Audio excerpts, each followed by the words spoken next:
Hello, everybody. I'm Howie Hawkins. I was the Green Party and Socialist Party candidate for president in 2020. In this podcast, Green Socialist Notes is about continuing to educate and advocate for the eco-socialist program that we ran on. And today we're going to talk about building an independent party of workers, is I think the way my guest Les Leopold would like to talk about it.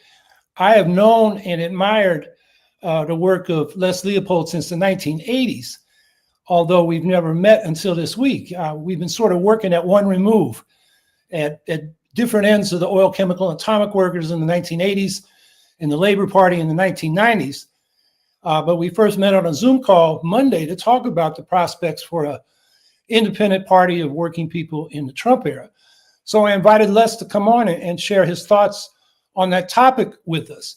Les is the longtime director of the Labor Institute, which has been doing what I have found to be the best popular and union and worker education on economic issues since the 1980s. I mean, back in 1982, it's going way back. This book, What's Wrong with the U.S. Economy, was a great introduction. It's still worth, you can probably find it on Amazon, what the nature of capitalism is and what workers are dealing with under that system and what alternatives are.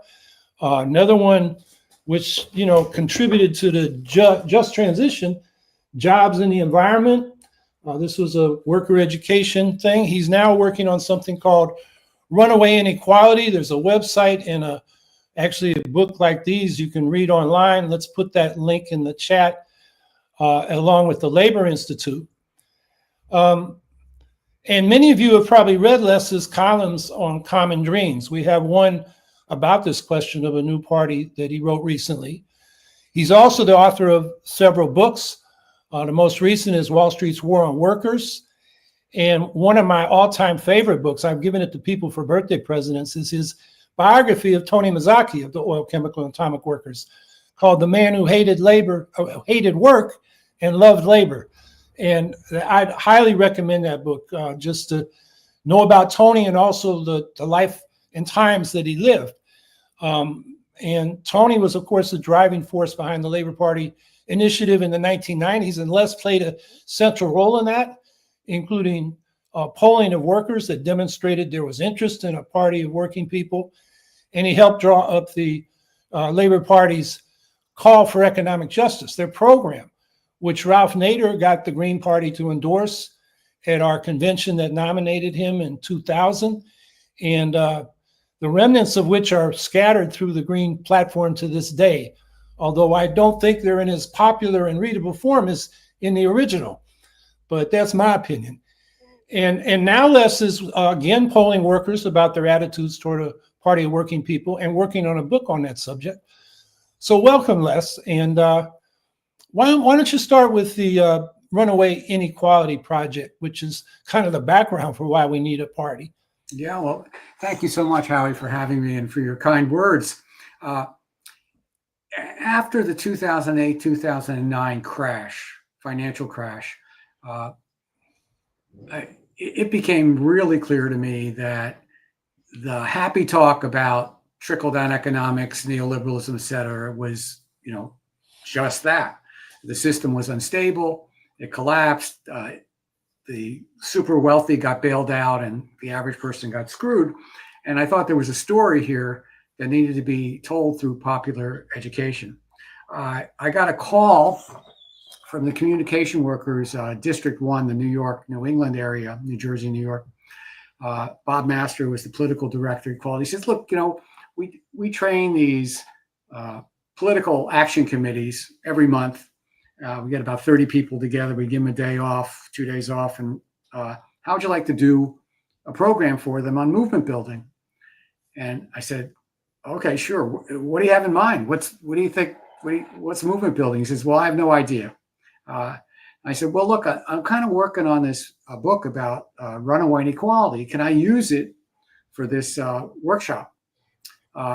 He said, sure. So they brought me in for 4 half-day workshops with these political action committees. They're just rank and filers from local unions, telephone workers, public sector workers, all kinds. Very mixed group. and they kind of got into it. I turned the book into small group activities, where people looked at materials and had their own discussions, no lectures or anything like that. And they really liked it, more so than I expected.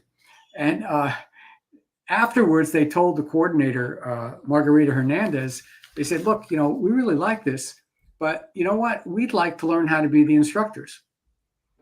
I said, whoa, that's interesting. I mean, we have a whole technology of training trainers on occupational health and safety, on a whole bunch of issues. So we turned that technology over to a 3-day program to train a bunch of these workers to become worker trainers. And using this curriculum, the union got so into this that they provided release time. They paid for 1,000 workers a year, starting about 7 years ago, 1,000 workers a year to get a day off from work. And pairs of these worker trainers would get paid, a couple of days off of work, and they'd run these classes all over the country. So they were doing about 1,000 workers a year, and we were training the trainers, and we do these tune-ups. We bring them together for a day or two to talk about how it was going, and we'd help. We'd support their classes by showing up and sitting in the back of the room in case they needed us, which they really didn't after a while. And they got really into it, and the union was willing to pay us, pay them, and to keep this thing going. And it spread, all across the country. And so I finally put the book together, Runaway Inequality, and unions started buying it, and community groups. We were selling them in bulk. We ended up selling 50,000 copies. And as this grew, it dovetailed right into the Sanders campaign. So we had this. So we were helping to make inequality, and this followed up, of course, on Occupy Wall Street. We kind of helped make it more of an issue. We obviously couldn't do as much as Sanders did to popularize it, but we did our share, and it spread to several unions. It was just before COVID. We were about to do a train the trainer program for about 5 or 6 unions, including the Teamsters. And then COVID hit, and we got shut down for several years, and we're trying to build the program back up. But the CWA, Communication Workers, are still doing it. We're now in conversations with the UAW, the Teamsters again, various, the Washington State Labor Council, and so on. So New Jersey Education Association, we're doing an update of the book called Runaway Inequality and the Threat to Democracy. It's been a very exciting experience that to see a program take off, actually taught entirely by rank and file workers. We do the train the trainer part, but that's it. They carry on themselves. So it's been very exciting.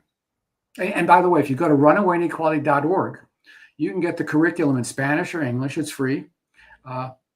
And we encourage people to try to use it. We even have an instruction we have a trainer's edition that has little notes in it to help you navigate through this small group activity process. Yeah, I really urge people to check that out and just read through it. I mean, some of the statistics and the, perspective on how much inequality has grown is pretty eye-opening. So you have just completed a YouGov poll of workers about their attitudes toward a independent, I think you call it an independent political workers association or workers political association. What was the results of that? How did that go? Well, let me give you some background on this poll. We teamed up, it ain't cheap. We teamed up with the Center for Working Class Politics and YouGov to do a survey of 3,000 people in Ohio, Pennsylvania, Michigan, and Wisconsin, sort of the kind of industrial heartland states. And there were a lot of different purposes to the survey. One was to try to see what the most salient issues were and what would happen if we injected a couple of new issues. Like one of the big ones that I'm pushing now is that there should be no public money going to corporations who involuntarily lay off workers. It's like weird, right? We give taxpayer money to corporations that turn around and lay off taxpayers. while they're doing government contracts, while they're getting tax subsidies, while they're getting, handouts. So I wanted to see how big a deal, how important was that issue compared to all the other issues that people care about. So that was one reason to do the poll. Center for Working Class Politics was trying to come up with, convince liberal Democrats that they should go further towards a populist platform, so that we were testing that stuff up. And then I threw a couple of oddballs in there. And one of them was, all the way through this, by the way, we were testing to see whether people would prefer a Democratic candidate supporting the issues of their choice or an independent candidate. And we haven't released this survey yet, so I'm scooping it for your audience and your audience only. And we found that in every situation, every way you constructed it, independent candidates did better than Democrats. That was one thing. But I threw in another question. I threw in actually two questions that I think are very telling. The one that you're asking about was, would you support a new independent political workers association that was independent of the two parties, ran independent candidates, and then we put together a very simple platform, just four things. That no layoffs one I just talked about. Federal government being the employer of last resort was another one. Another one was stopping price gouging at pharmaceutical companies and food cartels, that kind of stuff. Just four basic issues, but they were pretty left issues. So this was the kind of thing, if you had asked a labor leader, or if you asked a Democratic Party person, or even a sort of a left liberal, what they thought the response would be, you'd think, well, this is what the left is going to go for. Well, it turns out that 58% of the respondents in these four states, now we're talking 3,000 people in this survey. This is not your little, weekend favorability chart that you see for for Trump or something. You're talking about a big survey, and it wasn't cheap. 3,000, 58%, and no matter how you break it down by state, it was identical in each state. Opposition, no more than 15%. The rest weren't sure, but 58% either strongly supported it or supported it. And there was very little opposition. So what does this tell me? Or what does it tell us? Well, my reaction to this was the Democratic Party brand is hopelessly tarnished. And these are kind of more working class states. Oh, by the way, we broke it down by income, by how people identify themselves, by age. It turns out that no matter how you cut it, there is incredible support for this. Even 1/3 of the people that voted for Trump, more than 1/3, supported this. More than 1/3 of people who call themselves, strong conservatives supported this. They're just, people want something new. And the problem is, I have yet to find anybody that knows how to build it.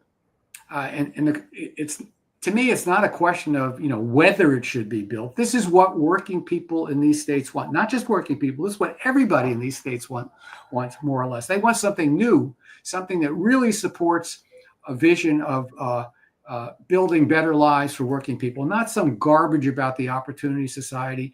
Not some garbage about, we're going to give subsidies to corporations to build more jobs for you, the CHIPS Act and this. No, this is real. They want they want a independent party that supports working people, provides jobs, provides incomes, and stops, corporate ripoffs.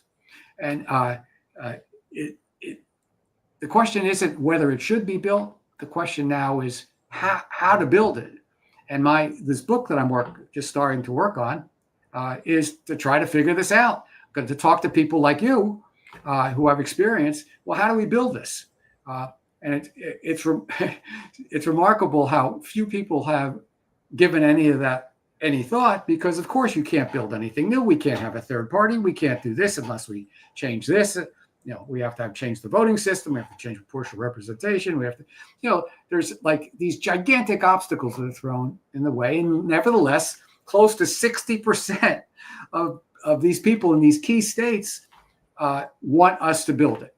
So the challenge that I'm throwing out to all your listeners is, come on, give us some ideas of how to build it. I mean, I have some, which I'll share to you. I'll share with you when you're ready. But I think that's the task in front of us. By the way, let me just share one more question, poll question I threw in there. There's been, starting in 2010, these large voter surveys that track people after elections, and like 50,000, 100,000 people in these surveys ask the following question. Do you support or oppose the idea of legalizing illegal immigrants who've been in the country 3 years, paid their taxes, and committed no felonies? We ran, for my book, we isolated the responses to just white working class. And we found that about 2/3 of the white working class supported that position, but it stopped in 2020. So I thought, well, what's happening now, given all the effort that Trump has put in, to try to round up undocumented workers and sending them away, and the fact that he won, and maybe this issue is just something that has changed, and now the voters in these states, the people in these states, really want to see undocumented workers moved out of the country. So we asked the same question. What was the answer? Same percentage. Now it wasn't just, we asked, all kinds of income people, not just working class people. Same thing. So the question I'm struggling with right now is, by the way, 36% of the people that voted for Trump in 2024 support legalization of undocumented workers. So, there's this, all this, upsetness about autocracy and oligopoly and the country moving to the right and blah, blah, blah. If you talk to working people or talk to people in these states, they want a new progressive working class party, and they want to legalize their neighbors who've been here working hard, the 11 million people or so who are undocumented workers. They want to give them a chance to join the working class overtly and be citizens. So, what's going on here? How come the Democratic Party isn't all over this? How come they haven't realized that they need to become the working class party again? How come they're not going to bat for these immigrants? Maybe help me out here, Howie. Have you heard any Democrat in the last year say that we should be creating a path for citizenship, not just for dreamers, but for all the undocumented workers who have committed, no felonies, pay taxes for 3 years or something like that? Have you heard anybody say that? I'm struggling to, I was Googling it the other day. I can't find anybody. What am I missing here? I don't think you're missing it. Chris just put in the chat a link to an article I wrote originally in New Politics. He has the link to New Green Horizons. And I called it a political paradox. A progressive leaning public elects a far right president. So I went through all the polling data, exit polls, polling data leading up to the election, and then also public opinion data on people's position on issues, including immigration and a path to citizenship for undocumented workers, and found out that the people are way to the left of both parties. That's the political paradox, that there's a political vacuum there we want to fill. There you go. That's it. Yeah, and that's what we were talking about when we had that little conversation on Monday with another gentleman, Richard Smith, who for a long time just thought, well, this system's a two-party system, and voted the lesser evil. But now he's so disgusted, he's got to be in his bonnet about how do we start this party. So why don't we take the conversation in that direction? Because I know you have perspectives coming out of the labor movement, the experience of the Labor Party, and what it takes resources-wise to really, build this party. So why don't we start there? And I have some thoughts on that too, and we'll take it from there. Okay, be glad to. I saw the Labor Party evolve, and it was a quite open process with a convention and so on. And my reaction to that is, that's not the way to do this. what I think people would like to see is like to take a union like the United Auto Workers that, I think has got a pretty good reputation right now.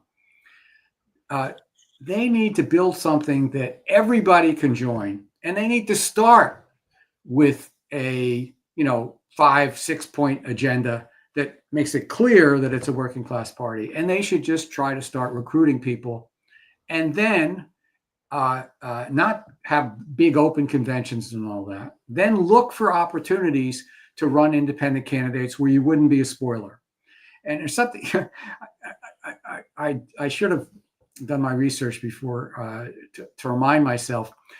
There's an enormous percentage of districts in the country, congressional districts, where more than 25% difference in the two parties, percentage-wise, an average of 25%, something like 2/3 of the districts are basically one-party districts.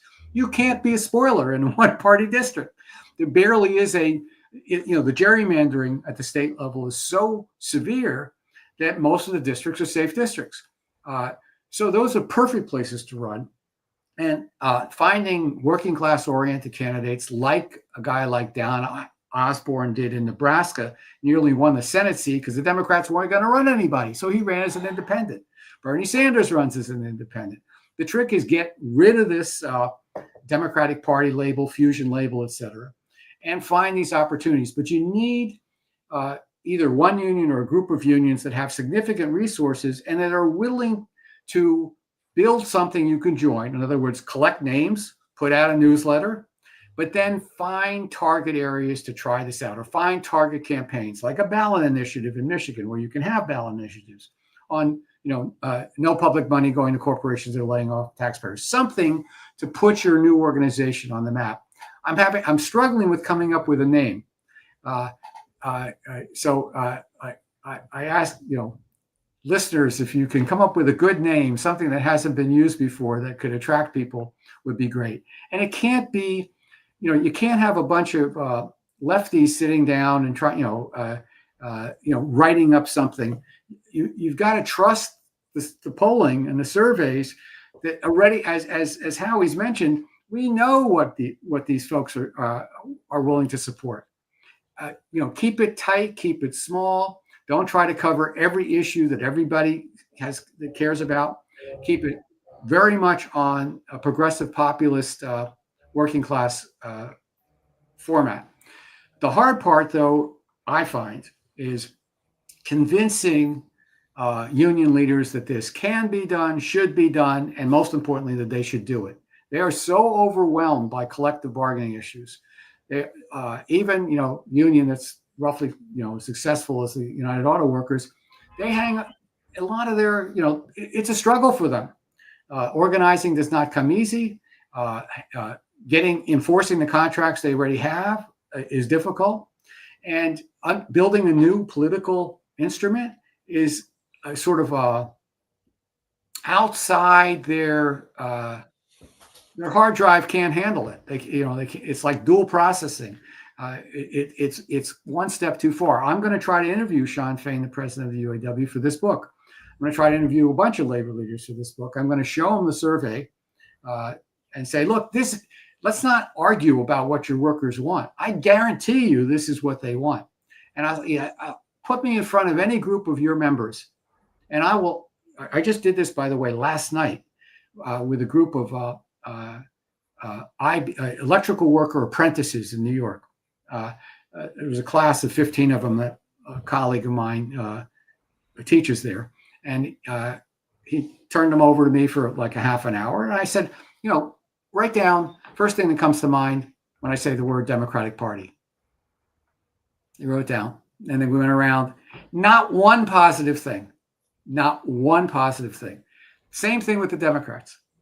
Not one positive thing. And I put out the idea of this new independent party, the same thing I had in the poll.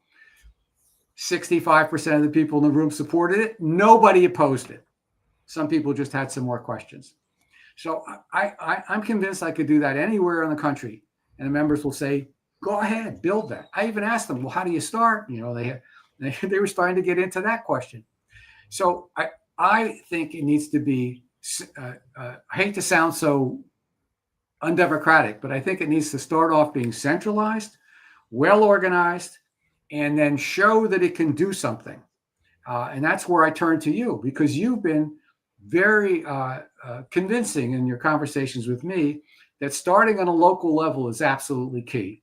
Don't get overly ambitious with big races. If one falls in your lap the way Nebraska did, and for the Senate, go ahead. But work on congressional campaigns, work on local campaigns, on state Senate campaigns, state representatives, something smaller. But you need an entity to do that, to make those strategic decisions and then put money into it. I think once you get going, the money will come in. People spending $5, $10, whatever. I don't think that's going to be a problem. Bernie showed that. But you need to have an entity that isn't kind of wide open and anybody can come in and say whatever they want, because then you're going to end up with an ultra left platform.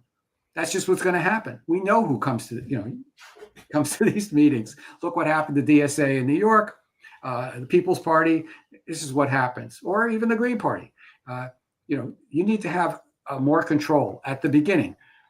5, 10 years down the road, you can really start having much more open representative conventions. But you got to learn that you have to build something solid that is what people want, not what you think people want. Well, let me comment on a few of your comments. I wouldn't counterpose local organizing to trying to get a union or two to anchor a national effort. The Green Party just voted on a national budget of $166,000 for a national party. That's a small budget for a local nonprofit. And the Green Party kind of operates on a nonprofit model of asking for donations. They don't expect dues from members, and the structure's so loose. So there's no coordinated action. But what I have argued to the Greens and to anybody else who wants to do it under another label is we can begin now to win local races on this kind of progressive populist program. And the Greens have demonstrated it can be done. We've won 1,700 races over the years. We have about 170 in local offices, and it should be thousands. There's a study I just shared with Les and Richard Smith. Most local races are nonpartisan. So the spoiler problem is not an issue. 80% of city council seats, 90% of school board seats. So, you have to present yourself as a candidate, and a local party can organize that. A lot of these nonpartisan races are nonpartisan on the ballot, but in the actual practice, the Democrats are running their people, the Republicans are running their people, and the Greens would be running their people. But there's a lot of opportunity there. Another way of looking at the non-competitive nature of most districts, they're one-party districts, if the spread is 5%, so it's not really a close election, 90% of House seats and 95% of state legislative seats are non-competitive. And one of the things an independent challenge can do there is, because the major party in that district doesn't run a serious candidate, like in Nebraska, they weren't even going to run one. The alternative can run one and become the second party and become center of debate. And getting in the debate is half the problem. And as your polling shows, and is what I found when I wrote that article, the people are more with us than they are with the major parties. So I think there's a lot of opportunity there. And the examples I would give are the British and Australian Greens, where the labor movement there is still tied to the labor parties in their respective countries, who have become pretty neoliberal, conservative, and take workers for granted.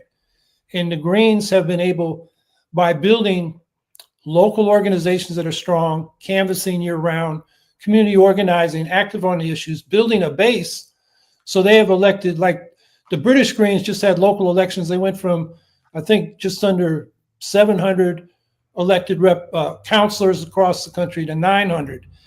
In Australia, in their House, which is single-member district, although it's ranked choice voting, it's still winner take all. And so it's very difficult for them to break through until they did this local organizing. And they got up to 4 representatives in the House in the last election. They're down to 1 after this election. It was very close, and there are a lot of reasons for that. Overall, the Green vote went up in Australia.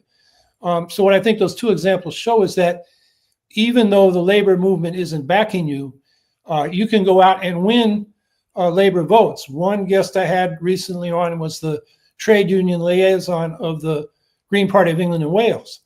And, I was in London with him. We went to some demonstrations supporting workers, and there's good relations, particularly with local unions, so that I would argue that this local effort can help lay the basis for getting some unions to help anchor it at the national level by demonstrating that we can elect people starting locally, but local also includes state legislatures for sure. And when you get strong enough House seats, and then you build relationships with your local unions, which, in my experience as a Green and some other candidates, we've got a lot of labor support. Just one example, in 2014, I was running for governor, and the teachers are really angry at Cuomo for pushing high stakes testing and underfunding the schools. And the state federation wanted to remain neutral. But we got a list on the QT of all the local presidents, and we wrote a letter to them, and we got 6 of them to endorse us, which really ticked off the federation, but it really helped us in that election. And that was the one where I got 5% of the vote, which was more than any third party. It tied what the socialists had done in 1918 and 1920, going back to the Liberty Party. And of course, Cuomo was really upset. He changed the election law as a result of that. Of course. But we also got the $15 minimum wage, a paid family leave, a ban on fracking, and the schools funded. So he had to move our way. So we had leverage in that election. But the point is, we did that with union support. And also in that election, we had unprecedented access to state federation debates on who to support, because they're angry at Cuomo, and we had a pro-labor platform, and they wanted the debate to happen, if nothing else, to put pressure on Cuomo. So I guess I'm arguing for 2 paths. One is the one you're pursuing with labor, but also those that are ready and should be organizing local parties that begin to, build a real base, so that when we do get that national funding, we've already got something on the ground to work with. See, the problem with the second path is there's nothing to anchor the platform. You'll have 80 different platforms, and the reason I like having an anchor tenant, as you mentioned, a major union or several as the anchor tenants, is that you can lock down. You can say, look, this is what we stand for. We're not going to stand for everything. We're going to stand for this. So there's an advantage to doing that. The other way to view this is here's the problem from the labor perspective. Only 6% of private sector workers are in trade unions. 6%. That's down from 35% in 1955. 6%. I mean, in the 50s, basically, in the 60s, just about every family had a family member who'd been in a union or was in a union, wanted to be in a union. They were everywhere. Now they're endangered species. Organizing shop by shop, and lots of very good people write books about this. We got to try this technique. We got to try that technique. We're not using enough community organizing. We're not. The late Jane McAlevey, a good friend of mine, wrote constantly about this. The problem is you can't win very much because the whole labor law is stacked against you. The companies can basically stall. They can fire organizers. The penalties are so weak, and it's years later the person gets their job back and back pay. Meanwhile, the whole campaign's collapsing. And the UAW is finding out how hard it is to organize the transplants in the South. Shop by shop will never work. So I want to sell this from also a different perspective. Here's an opportunity for any person who's a working person or sympathetic to working people, to this platform, to join something. There's no NLRB, National Labor Relations Board, barrier. There's no labor law barrier to civic engagement and political activity. So it provides an opportunity to, quote unquote, organize the unorganized and have nothing to do with collective bargaining. Now, a union would recognize that this might give them tremendous economic leads. Organizing leads. That they're going to get names of people who actually want to be in a union and might offer, like some help. But you're trying to create a contract with a major corporation or even a minor corporation. A legal collective bargaining contract is very, very difficult in this era. And the specialized, activity. And if that's the only way labor is going to reach working people, they're going to go from 6% to 5% to 4% to 0 because the labor law is stacked against them. And we've seen that even when there's a Democratic veto-proof Congress, they still don't pass labor law reform. We've seen all this. So this is another this is an opportunity to create something new and different. And what I am convinced, I am sure that if this were created and the doors were open, people would come running. And they'd come running in the way that they came running like in 1940. I haven't been able to track down this diary, but there was it's an apocryphal story, but I think there's some reality to it. Around 1940 or so, a United Electrical Worker organizer writes in his diary, "Today I organized 12 local unions." Huh? Right? It takes years to organize a local union. How do you organize 12 in one day? Well, he didn't organize anything. What happened was people came rushing in and saying, "Hey, we're at such and such facility, and can we have a union charter?" And he'd write out a union charter, and people would go in and start negotiating with the boss. And the tide was so worker friendly at that point, and the labor board was so worker friendly, they would get contracts. And the guy said, "Hey, I got 12 new locals today." And you would get the equivalent of 12 new locals every day if the doors were open on a new political entity. If there was real effort to publicize it and say, "Hey, we are going to do something different. We are not going to just tweedledee, tweedledum ourselves to death.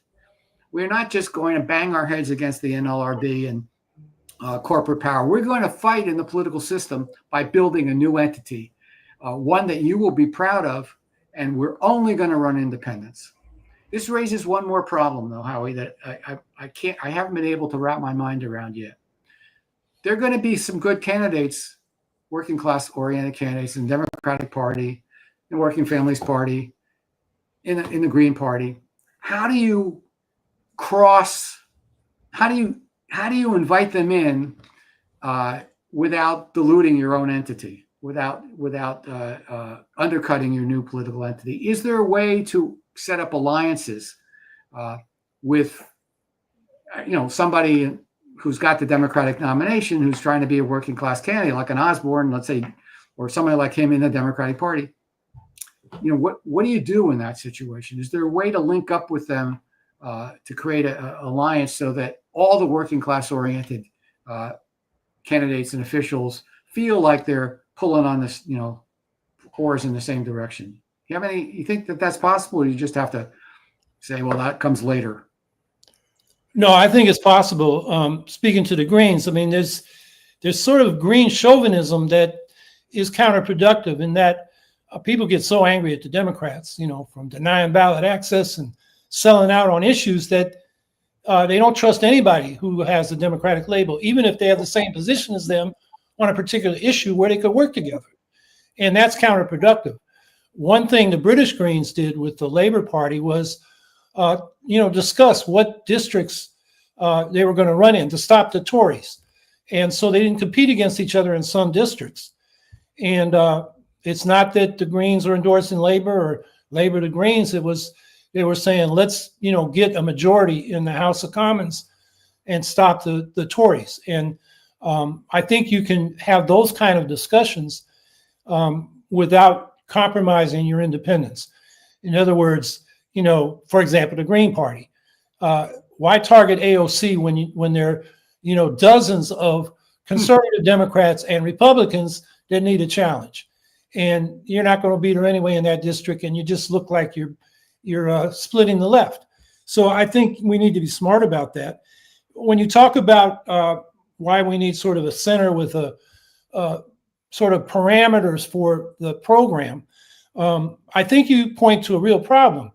The experience of the Green Party in the 80s and 90s, instead of trying to build it out of a presidential campaign, we told people go out and organize locals and, create members, and then we'll represent them in national congresses and develop a program.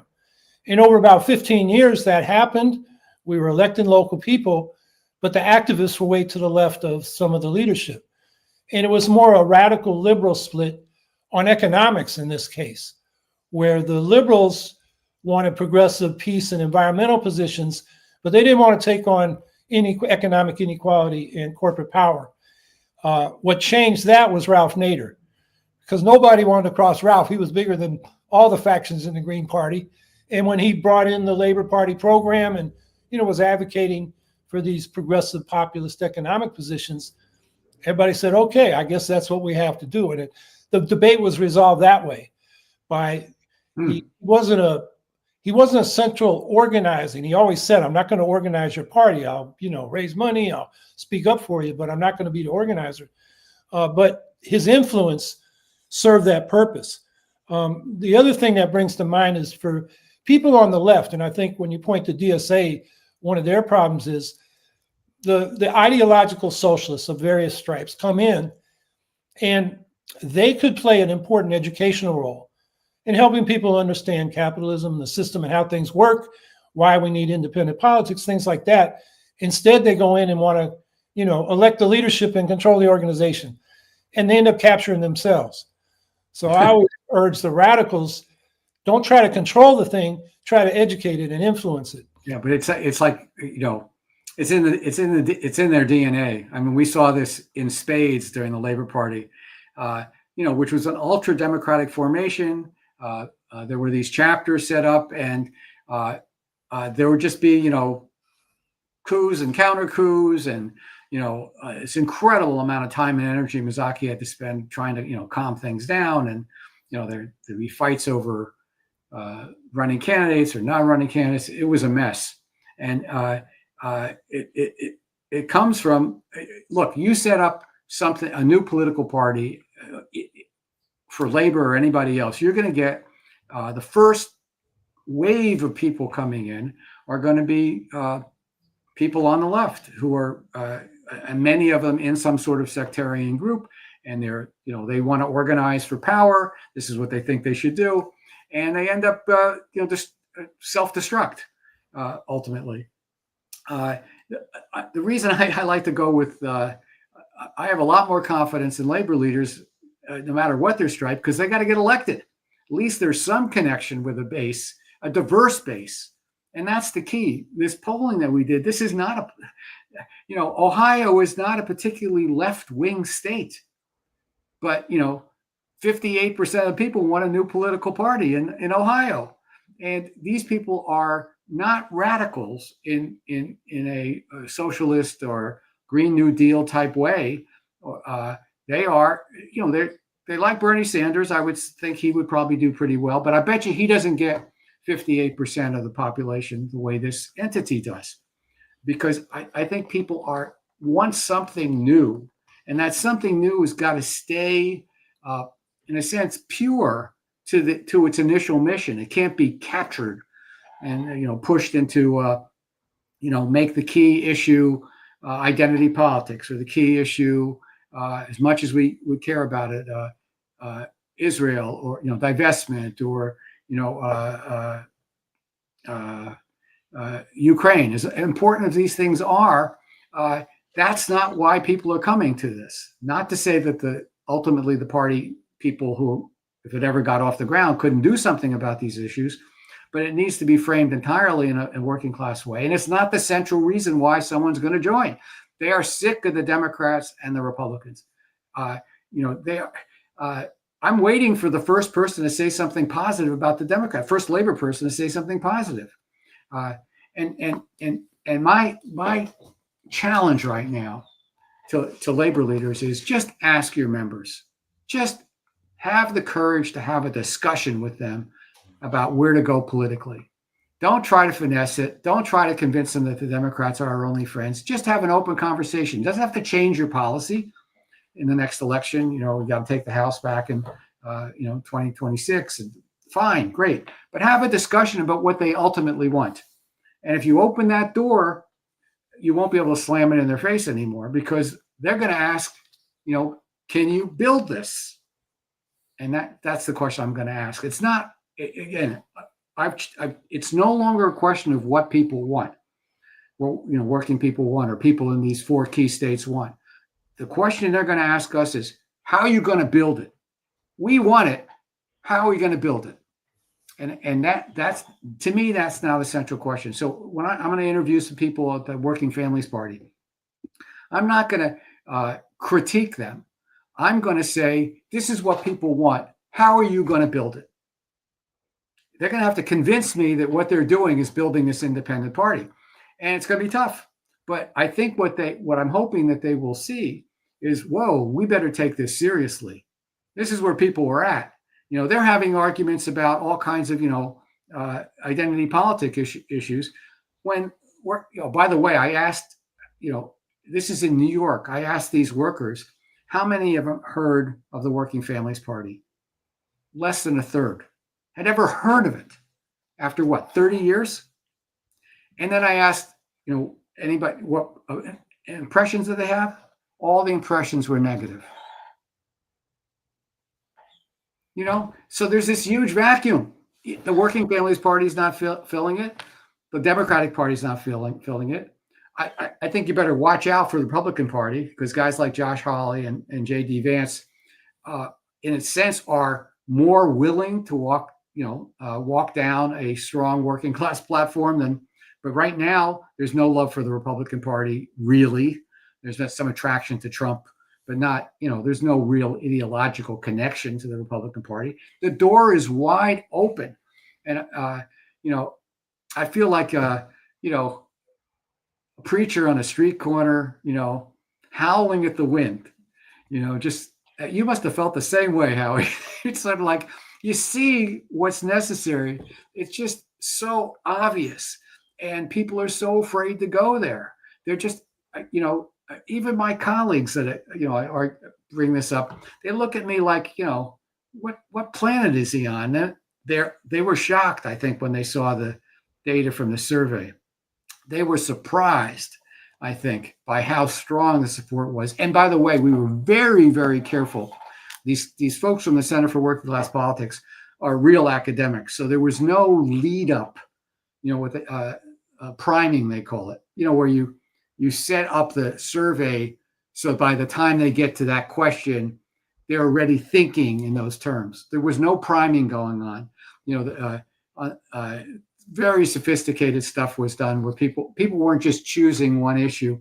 They kept getting groups of 4. They picked the one they liked the most, the one they liked the least, another 4, another 4, another 4. The survey was broken into different kinds of groups, so you can compare if you changed words, how people would respond. It was very sophisticated. We did not prime them on the immigration question or on the independent party. It's for real. And I'm going to use this poll as a cudgel with a bunch of these labor leaders saying, okay, you tell me what's wrong with this. You tell me why we shouldn't be building this. This is what your members want. And if you're in a union, I think more than 58% are going to say this is what they want.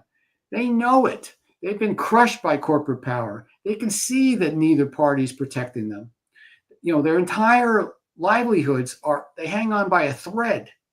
And there's really nobody fighting for them. And I can't understand why the Democrats don't see this, but you know what? I've given up.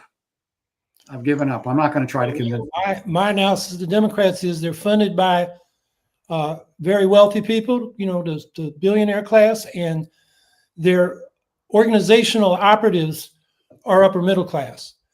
So they're socially liberal, but on the economic class questions, they're conservative.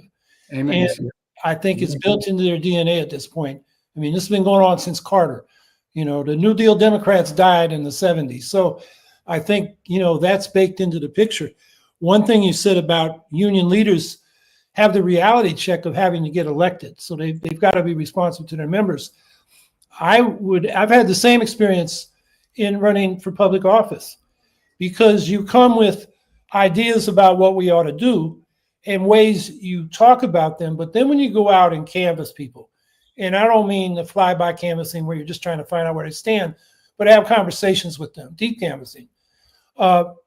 You learn, you get humbled about how to present things, what language is jargon and what is they understand.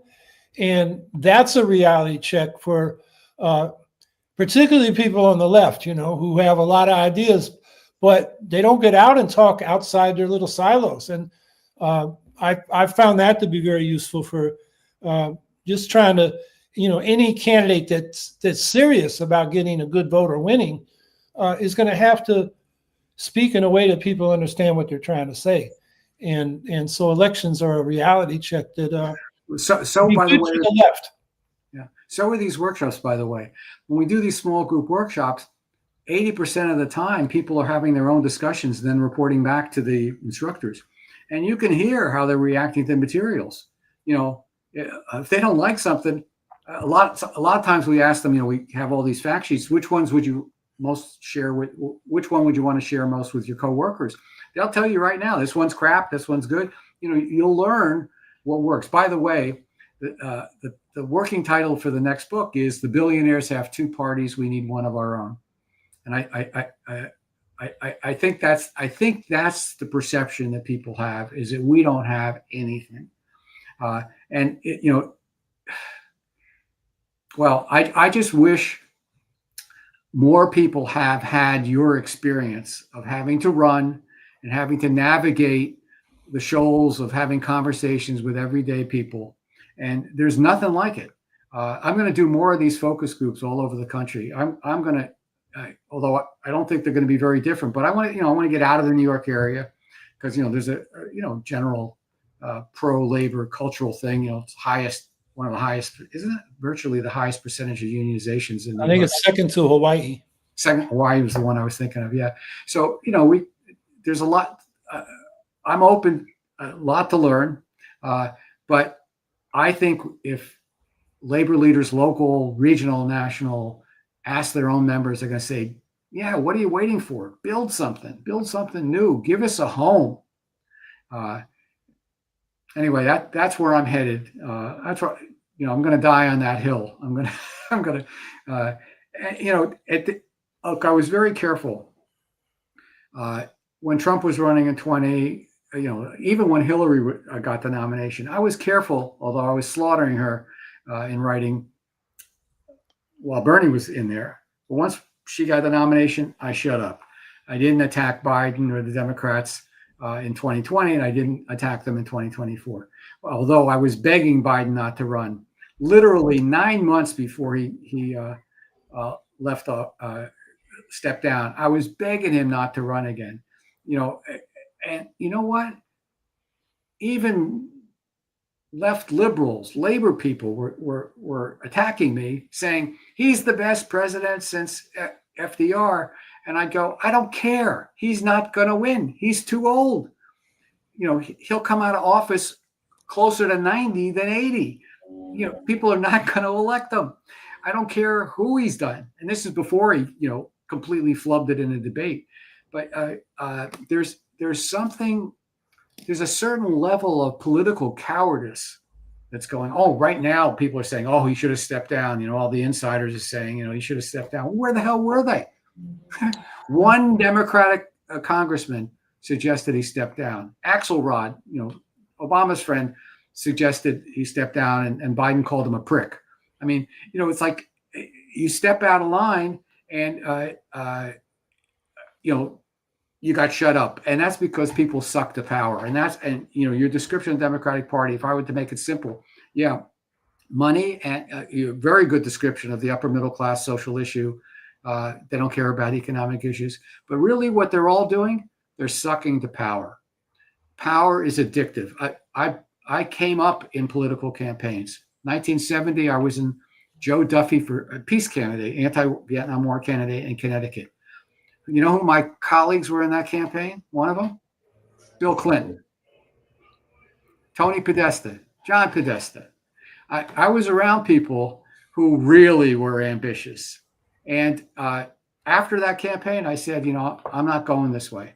I probably would have gotten a job in the senatorial office. I got another friend in that campaign, became a congressman, 10-term congressman, asked me to be his administrative director and I turned it down. I said, I'm not going that way because I know what it's like. It's sucking the power. It's inevitable. You will suck the power. And we need to build something fresh, new, that is going to fight for working people. And I'm hoping the people listening to this will support that idea, come up with a great name, and maybe we'll make some progress.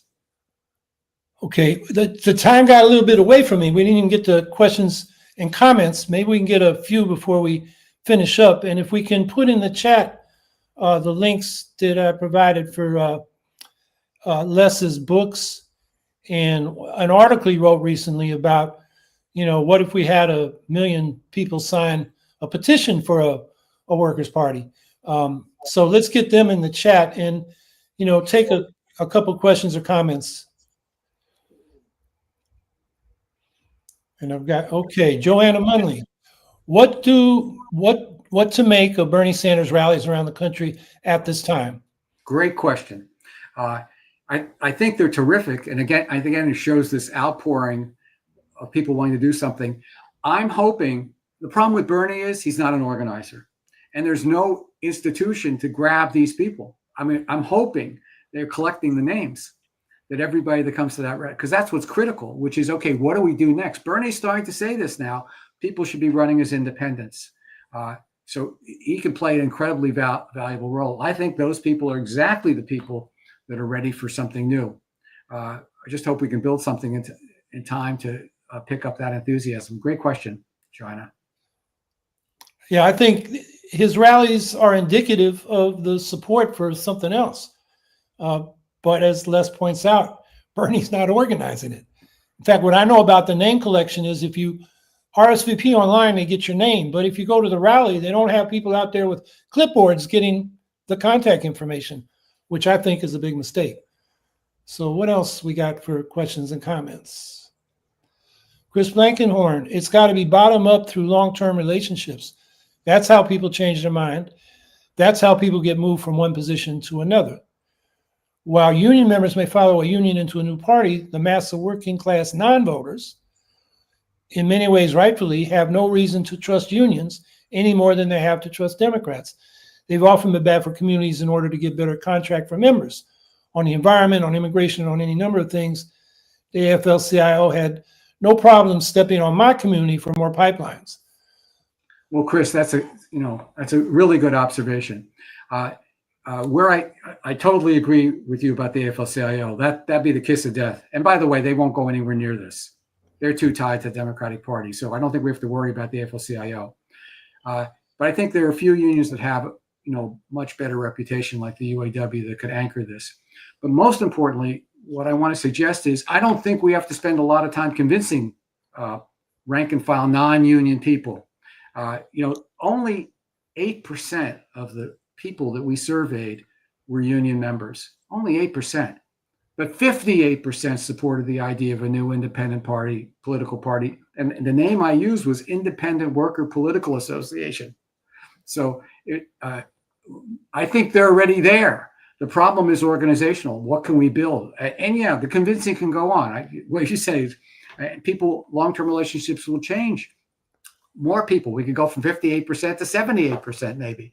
But people are already there. The problem is there's a vacuum. There's no place for them to go. No place for me to go.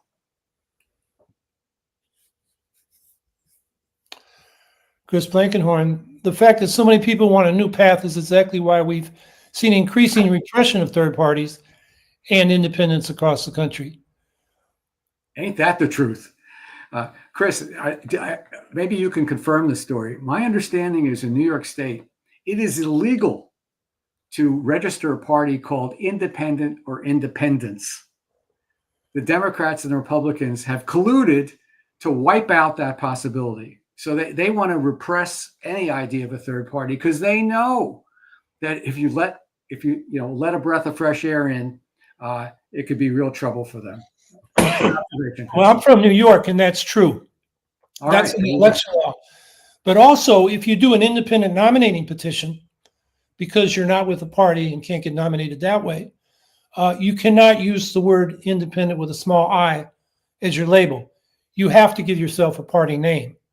So people come up with all kinds of names, but even though they don't represent a party. So that's in New York. Although I would say the bigger problem we face is ballot access. 45,000 signatures in 42 days to get candidates for statewide office is the most difficult petition in the world. The Rent is Too Damn High party is not on the ballot, and they got on the ballot by fraud. The first time, nobody called them out. The second time we did, because the guy who was running, he took a lot of votes that ought to go into a serious party like the Green Party. So, but that was a great slogan. All of us on the stage with him in 2010 had to give him that, even though he was kind of a crackpot. Chris. In Illinois, our governor has a pretty decent claim to being one of the most progressive in the country, but he, with no attention paid, signed a law that decreased the petitioning period for third parties and independents from 90 days to 60 days. In these races, third parties and independents have to collect between 5 and 20 times as many signatures as major parties.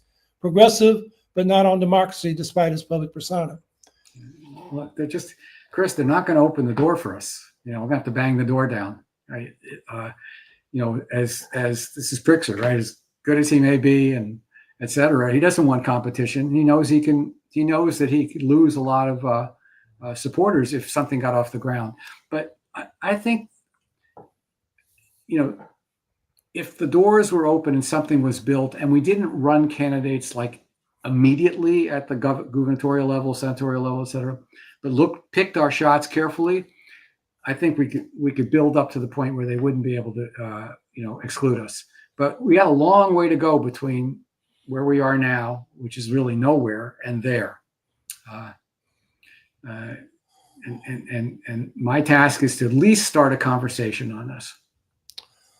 Yeah, I would say one lesson I learned from my experiences is that I was pulled up, from having more and more success at the local level, getting as high as 48% in a race for the city council after 14 years or 12 years, starting at 3%.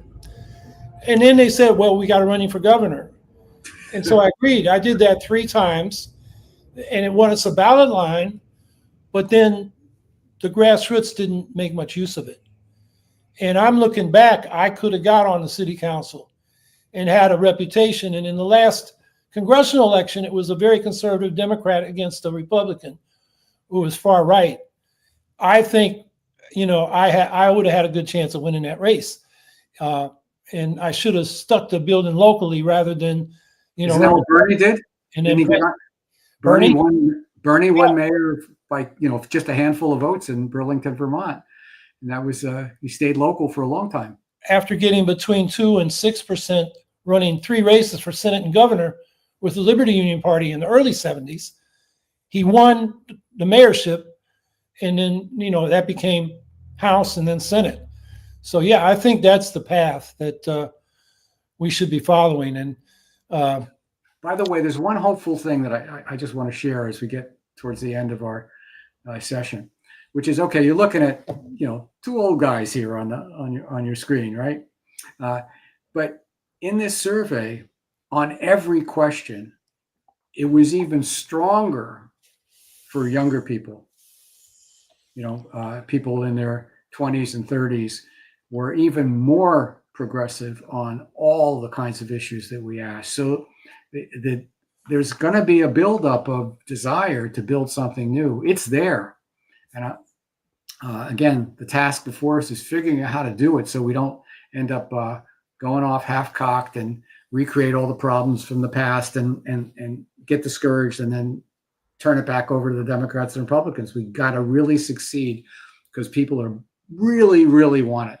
I don't think there's any question of it.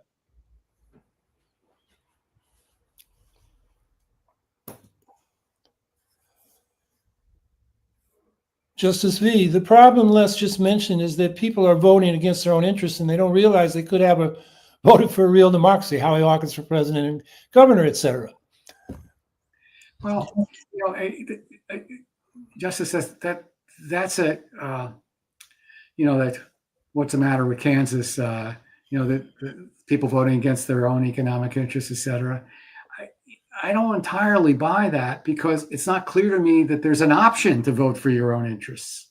I think that 20-something% of this survey didn't vote at all in the election, and they're overwhelmingly looking for a new political entity. So if you don't have, Bernie gave people an opportunity to vote for their own self-interest, and he did pretty well amongst exactly the kind of people that have been criticized for not voting for their own self-interest. So he showed that that door could be open. Unfortunately, it was very, very late in his life. He couldn't run again in his 80s, and he doesn't have a political institution. And that institution is what we need to build. And I think people then will look. When I put this thing in a survey, I picked some pretty radical themes. I mean, how many people are going to run on a platform saying that every person willing and able to work should have a right to a job at a living wage, and if the private sector can't provide it, the government will? I mean, how many people would run on that? Bernie would. He's about the only one in Congress that would run on that issue. But yet that was in our of the four issues, that was in one of them. And the other one was, no layoffs. How many people would say corporations shouldn't lay off people? If you get public money, you shouldn't lay off people involuntarily. You have to buy them out. Now that's two radical issues. And still we got 58% of the people to support that idea. And they read it. It wasn't like they didn't know what they were for. So I think they would vote for their own self-interest if we could just create an environment where that's possible. The one problem I have on the local level, Howie, is, it's hard to translate some of these policies into local policies. How do you do it? And Bernie found a way to do it in Burlington. I'm sure you could have found a way. It just takes a little more thought to figure out what a working class platform looks like on a local level. I'm sure it's doable. We don't have much experience at that. Yeah, progressive taxation, housing issues, school issues. There's a lot you can do. Public power, municipal utilities, things like that. But I want to comment on, I don't think we should say people are voting against their interests, because I don't think they are. They have made a calculation. And in the case of my candidacies, they calculated I can't win. So a lot of them decided I'm going to vote defensively for Cuomo or Biden against, a crazy Republican, who is more racist than Trump, Palladino in New York, for example, or Trump himself in the 2020 election. So I think we need to respect the choices people make given the way they perceive their options. The other thing to realize is that most working class people didn't vote. The largest vote was not for Trump or Harris in 2020, for example, or 2024. It was people who didn't vote. The non-voters won the election. And they didn't vote because they saw no one who they felt was speaking up for them. And even if they knew about the Green Party, they probably didn't vote because they said, well, they can't win anyway. So when we look at why people aren't voting for us, I think the first question we have to say is why, what is it we're doing or not doing why they're not voting for us? Not whether they're, being stupid and not voting in their own interests. Because I think if you talk to them, they made a calculated, rational decision. And we've got to find a way to change the balance. And my argument is you got to get credible at the local level and build up from there. So then when you're competing for a House seat, people say, well, yeah, the Greens or whoever, they've elected people to the city council and the state legislature, and they've done a good job. So why not the House? Until you get to that level, you are, just coming from nowhere trying to get to a high level spot, and that's difficult.